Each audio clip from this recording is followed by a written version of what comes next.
My name is Ned Price. Up until last week, I was an analyst with the CIA.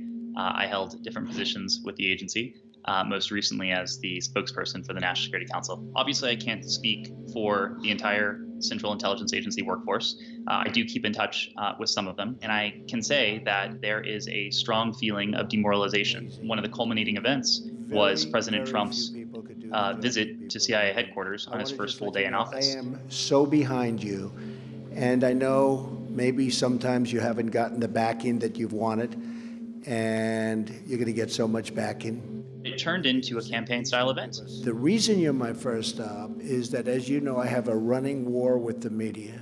They are among the most dishonest human beings on earth. With the president standing before a memorial to CIA's fallen officers, going back into campaign mode.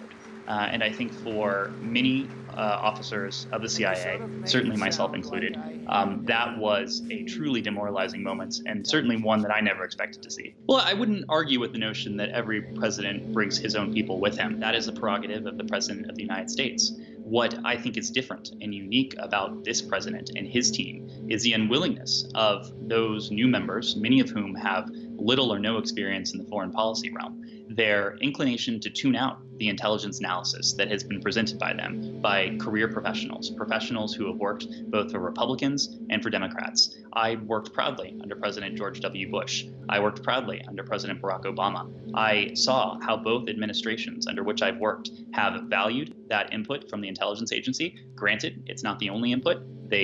Both of them showed, I think, healthy skepticism, but they certainly welcomed that as one input into the process. It's absolutely healthy to be skeptical of not only the intelligence community, but of all voices that are around the table. And that's exactly why there is a round table in the Situation Room.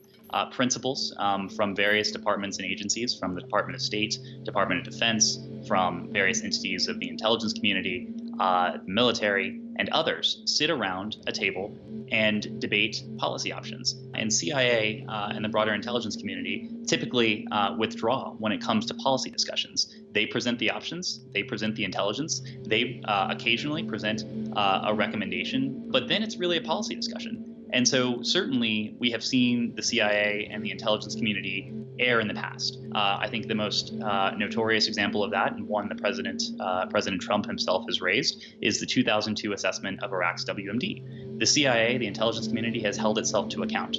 That's not to say it's infallible. That's not to say that future mistakes won't be made. The intelligence community goes to great lengths to ensure that its analysis is unbiased, it's candid, and it calls it like it sees it. If this administration decides to go it alone and to say, with intelligence be damned, I think there's a real consequence for escalation on any number of fronts, and an escalation that has the potential to put lives at risk.